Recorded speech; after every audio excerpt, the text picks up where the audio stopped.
Hey everyone, I just want to show you a quick tip as to why you should always record a DI whilst tracking guitars. Okay, so I have this song here called Shuffle and Repeat by my band Hound. Have a listen. There's no guitars in this version at the moment. Hey, hey, bang, bang. I won't live on my knees. Hey, hey, bang. Okay, cool. So I tracked some guitars here for the chorus. Have a listen to this. Hey, hey, bang, bang. I won't live on my knees. Hey, hey, bang, bang. All right, you get the idea. So why you should always record a DI.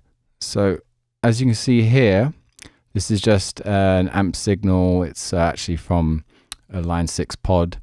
And now when it comes to editing without a DI, it gets quite tricky with a guitar, especially distorted guitar, because you can see the waveform is just like one sort of almost square wave block here. It's quite hard to make out any individual peaks or transients in the notes.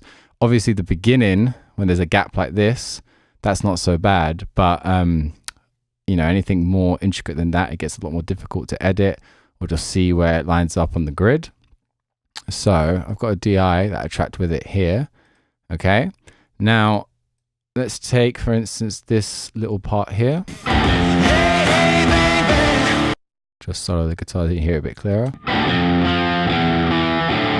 So those notes, the da da da da part there, you can see on the DI the individual spikes here, because with the DI, I'll just play it by itself.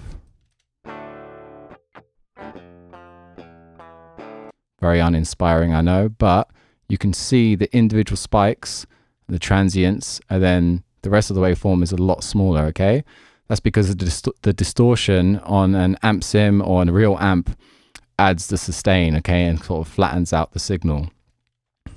So I've got here these tracks in a folder in Cubase, so I can do some group editing. So for instance, when I cut here, both of them get cut.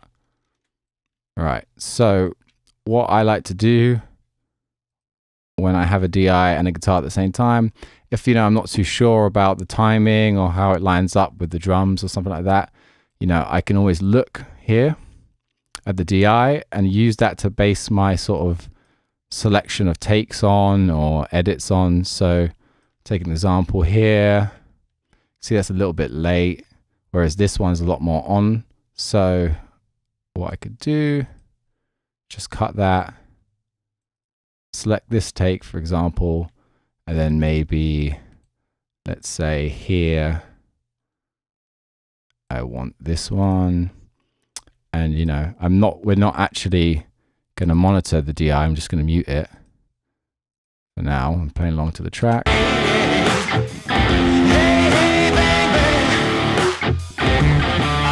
There you go. So, you know, I just use that to make my sort of comping decision a little bit easier. Obviously, if I needed to edit as well, like actually drag and move things around like this, you know, I would look at the DI rather than the actual amp signal and then just shift like that to wherever it needs to be. The other reason, besides editing, why you should always track a DI, is a sonic reason. You know, obviously a DI is a blank canvas. You can, you know, if you're not happy with the original signal, original sound, you can obviously just completely change that, like so. Let me just show you. So this is the DI now playing instead. Bang, bang. I won't live on my knees. Hey, hey, bang. Completely different sound to this. Bang, bang. I'll die on my feet. And the other cool thing you can do, if you don't want to double track guitars, or you don't have another guitar available when you're mixing, for example, but you do have a DI, you can always run the DI through an amp simulator like I've done here. Pan it out to the left, pan this to the right. You kind of have like a little fake double track thing, which can, you know, help fill out the stereo width and, you know, make things a little bit more interesting. Yeah, so I hope you enjoyed the video, and thanks for watching. Hey guys, thanks for watching my video.